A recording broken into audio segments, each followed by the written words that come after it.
What to do if you have a heart attack alone at home? After 65 life-saving steps. You must know. If you're over 60 and suddenly feel crushing chest pressure while alone at home, what happens next could determine whether you live or die. Studies show that seniors who suffer heart attacks alone have a 70% higher mortality rate than those with someone present. But here's what's terrifying. Nearly 40% of heart attacks in people over 60 don't even feel like the classic elephant on your chest. Instead, it might feel like heartburn, shoulder pain, or just unusual fatigue. Right now, I'm going to share 5 critical steps that could save your life when every second counts and help is minutes away. This isn't just advice, it's your survival guide. Picture this. You're 67 years old, home alone on a quiet Tuesday afternoon. You're folding laundry when suddenly you feel an odd pressure in your chest, followed by nausea and a strange ache in your left arm. Is it something you ate? Are you just tired? These next few minutes could be the most important of your entire life. Today, I'm going to show you exactly what to do if you have a heart attack when you're alone at home after 60. I'll reveal 5 life-saving steps that emergency doctors desperately want every senior to know, 2 warning signs that most people completely miss, and 1 simple technique that can buy you precious minutes until paramedics arrive. Have you ever been alone during a health scare and wondered what you should do? Share your experience in the comments below. And here's what's crucial. There's 1 step that 90% of people get completely wrong, and it's often the difference between survival and tragedy. If this information could save your life or someone you love, please hit that like button right now. Let's start with something that could shock you. 1. Recognize the silent symptoms. Here's what doctors don't tell you. If you're over 60, especially if you're a woman, your heart attack might not feel like a heart attack at all. While younger people often experience that classic crushing chest pain, seniors frequently have what we call silent or atypical heart attacks. These can feel like indigestion, a pulled muscle, or just feeling unusually tired. Let me tell you about Adelaide, a vibrant 65-year-old grandmother from Ohio. She was preparing dinner for her book club when she started feeling nauseous and developed a dull ache between her shoulder blades. "I thought I was coming down with the flu," she later told me. "The last thing on my mind was a heart attack." Adelaide almost didn't call for help because her symptoms seemed so ordinary. Fortunately, her neighbour, a retired nurse, recognized the signs and called 911. Doctors later confirmed Adelaide had suffered a significant heart attack. So what should you watch for? First, unusual fatigue that comes on suddenly, not the tired feeling after a busy day, but exhaustion that feels overwhelming and unexplained. Second, pain or discomfort in areas you might not expect, your jaw, neck, shoulder blades, or even your arms. This pain might come and go, or feel like a dull ache rather than sharp pain. Third, nausea or vomiting, especially when combined with sweating or feeling clammy. Many seniors dismiss this as a stomach bug. Fourth, shortness of breath that occurs without exertion. You might feel like you can't catch your breath while sitting still. Finally, that strange sense of impending doom, an unexplainable feeling that something is seriously wrong. Here's a simple self-assessment. If you're experiencing any combination of these symptoms, especially if they're new or different from your usual aches and pains, don't wait. Trust your instincts. Your body is trying to tell you something important. Have you ever experienced unusual symptoms that you initially dismissed? Share what happened in the comments. Your story could help another viewer recognize their own warning signs. But recognizing the symptoms is just the beginning. What you do in the next 60 seconds could determine whether you survive, and there's a golden window of opportunity that most people don't even know exists. Once you recognize you might be having a heart attack, every second becomes precious. There's a critical golden window, the first 60 minutes after symptom onset, where immediate treatment can prevent permanent heart damage or death. But those first 60 seconds, they set everything in motion. Here's exactly what to do, step by step. First, stop whatever you're doing immediately. Don't think, "I'll just finish this task first." Drop everything. Continuing physical activity forces your heart to work harder when it's already in crisis. Second, sit down right away, but not in just any position. Sit upright in a sturdy chair or lean against a wall. Never lie flat. This makes it harder for your heart to pump blood to your brain. Keep your knees slightly bent and feet flat on the floor. This position helps maintain blood flow to vital organs. Third, call 911 immediately. Don't call your doctor, don't call your children first, and absolutely don't drive yourself to the hospital. When you call, say these exact words: "I think I'm having a heart attack. I'm 60+ years old, I'm alone, and I need an ambulance immediately." Give your address clearly, twice if needed. Now here's the aspirin protocol that could save your life. If you have aspirin available and you're not allergic to it, chew 1 regular strength aspirin, 325 milligrams, or 4 baby aspirins, 81 milligrams each. Chewing works faster than swallowing because it gets into your bloodstream quicker. However, don't take aspirin if you're on blood thinners like warfarin or if you have a known bleeding disorder. Let me share Eugene's story. This 68-year-old retired teacher from Michigan was alone in his workshop when he felt severe chest tightness and left arm pain. Instead of panicking, he followed these exact steps. He stopped working, sat in his chair, called 911 with the precise wording, and chewed an aspirin. Those first 60 seconds felt like forever, Eugene told me. But following the protocol probably saved my life. The paramedics later confirmed that his quick thinking and the aspirin helped prevent more serious heart damage. While you're waiting for help, stay on the line with the dispatcher. They're trained to guide you through this crisis and will stay with you until paramedics arrive. Don't hang up thinking you need to save your phone battery. Modern emergency systems can track your call. Can you practice saying that emergency script right now? "I think I'm having a heart attack. I'm 60+ years old, I'm alone, and I need an ambulance immediately." Practice it until it becomes automatic, because in a real emergency, stress can make you forget simple things. But there's something else crucial you need to do while waiting for help. Something I call the door trick that could literally be the difference between paramedics reaching you in time or not. While you're waiting for paramedics, those precious minutes can't be wasted. You need to prepare your environment so emergency responders can reach you quickly and treat you effectively. This preparation could save 4-6 critical minutes, and in heart attack situations, every minute matters. First, unlock your front door if possible, but only if you can do so without significant physical exertion. If unlocking the door requires climbing stairs or walking far, don't risk it.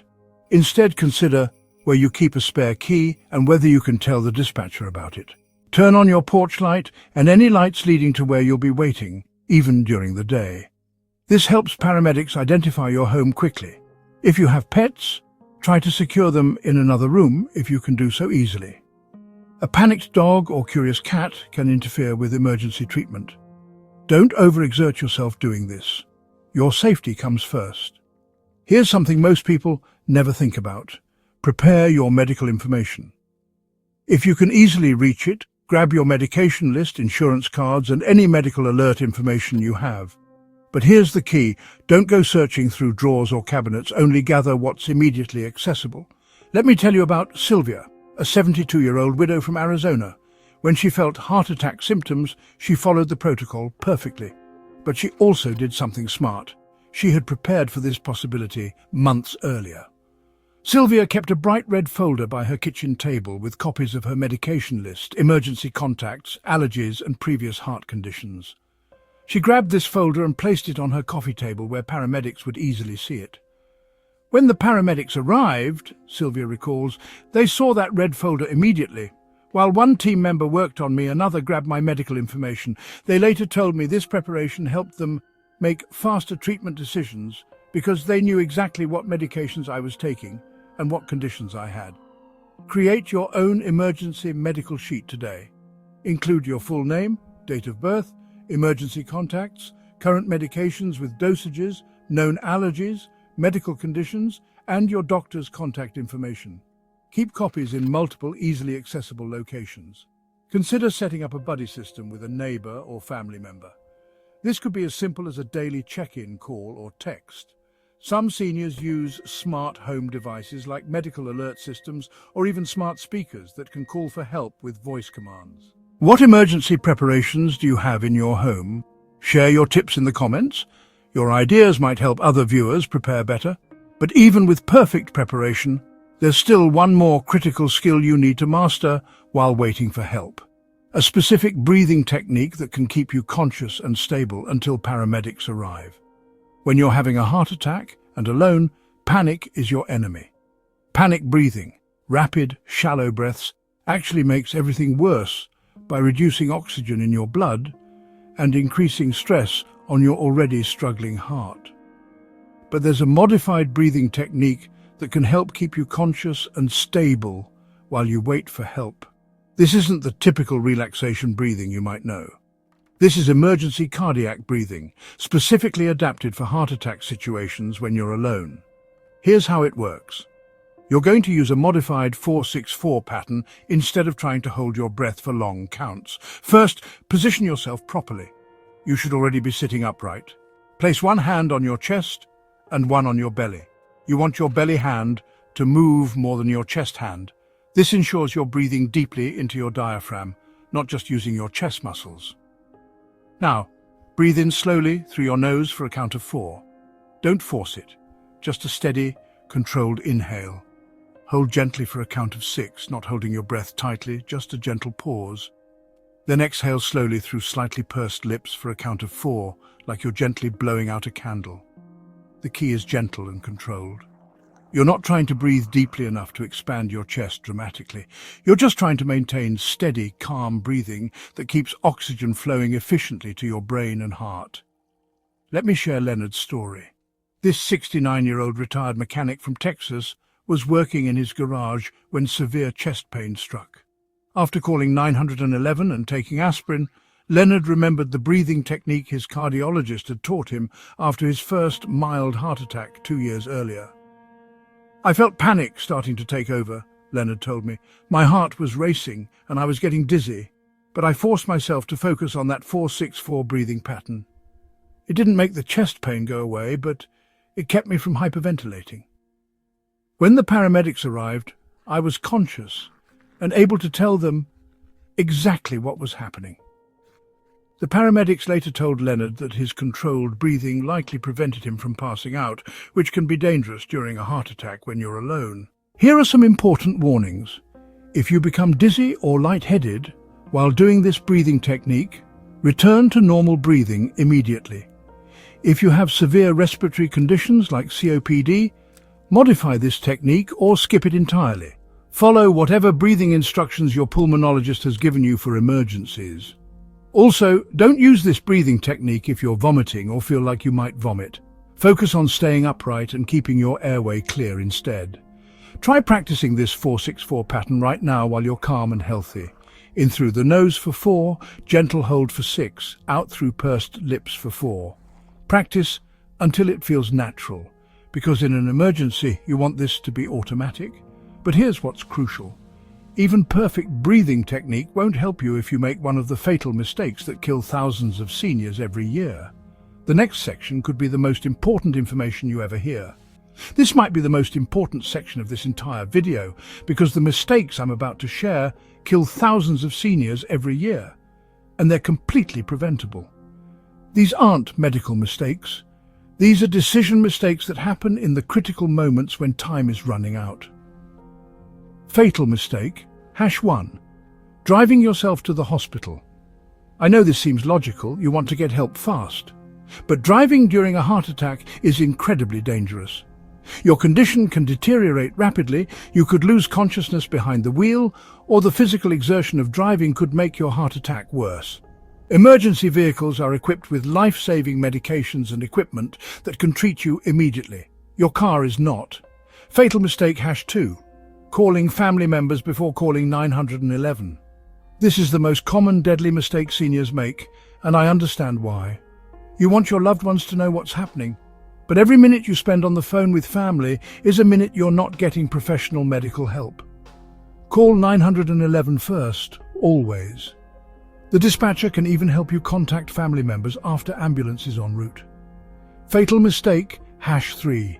Taking the wrong medications. Don't take nitroglycerin unless it's been specifically prescribed for you and you've been instructed by a doctor on how to use it during emergencies. Don't take multiple aspirin thinking more is better. Don't take any heart medications that belong to someone else, even if they're having similar symptoms. Fatal mistake #4, lying down flat. Many people think they should lie down when they feel unwell, but during a heart attack, lying flat can make it harder for your struggling heart to pump blood to your brain. This can cause you to lose consciousness when you need to stay alert for paramedics. Let me tell you about Maxine, a 74-year-old retired teacher from Florida. When chest pain and nausea struck while she was gardening alone, her first instinct was to call her daughter who lived across town. Maxine spent 8 precious minutes explaining her symptoms and waiting for her daughter to decide what to do. Then her daughter called her son, who suggested maybe they should call 911. By the time paramedics finally arrived, Maxine had been having symptoms for over 20 minutes. Those extra minutes of delay caused more heart muscle damage, her cardiologist explained later. If she had called 911 immediately, we could have prevented some of that damage. Here's why seniors make these mistakes. We're used to being self-reliant and solving our own problems. We don't want to be a burden. We want to make sure we're really having an emergency before bothering anyone. But in heart attack situations, this independence can be deadly. The psychological shift you need to make is this: calling 911 for heart attack symptoms is never bothering anyone. It's exactly what the system is designed for. Emergency responders would rather respond to 10 false alarms than miss one real heart attack. What would you do if you suddenly felt heart attack symptoms right now? Be honest. Would your first instinct be to call a family member or 911? Share your honest answer in the comments. There's no judgment here. We're all learning together. But here's the incredible thing about having this knowledge. It completely transforms how you think about living alone and aging safely. Imagine the difference this knowledge makes. Before watching this video, you might have felt vulnerable and unprepared, worried about what would happen if you had a medical emergency while alone at home. That fear might have made you consider giving up your independence or moving to assisted living before you're really ready. But now you're empowered. You know exactly what symptoms to watch for, including those silent signs that most people miss completely. You have a precise action plan for those critical first 60 seconds. You know how to prepare your environment to help emergency responders reach you faster. You've learned a breathing technique that can keep you stable and conscious while help is on the way. And most importantly, you know which mistakes to avoid. Mistakes that kill thousands of seniors every year. This isn't just medical information. This is transformation from fear to confidence. You now possess knowledge that emergency room doctors desperately wish every senior had. You've gone from being unprepared to being someone who could literally save their own life. Take Clarence, a 66-year-old widower from Oregon. After learning these steps, he didn't just feel more prepared. He became an advocate in his community. Clarence started teaching these techniques to his senior center group. I went from being afraid of living alone to being the guy other seniors come to for emergency preparedness advice, he told me. This knowledge gave me back my confidence in my independence. That's the real transformation here. This knowledge doesn't just save lives. It preserves the independence and dignity that matter so much to seniors. You can continue living on your terms, but now you're prepared for whatever might happen. This information is too important to keep to yourself. If this video could save your life, or the life of someone you love, please hit that like button right now. Share this with every senior you care about. Your parents, your neighbors, your friends. Their life might literally depend on it. In the comments, share your own emergency preparedness tips or tell us about a time when quick thinking made all the difference in a health emergency. Your story could help save someone else's life. And please subscribe to this channel for more life-saving health advice specifically designed for seniors. We're building a community of people who refuse to let age make them vulnerable. Remember, being prepared today could mean the difference between tragedy and survival tomorrow. You now have the knowledge. Use it, share it, and live confidently.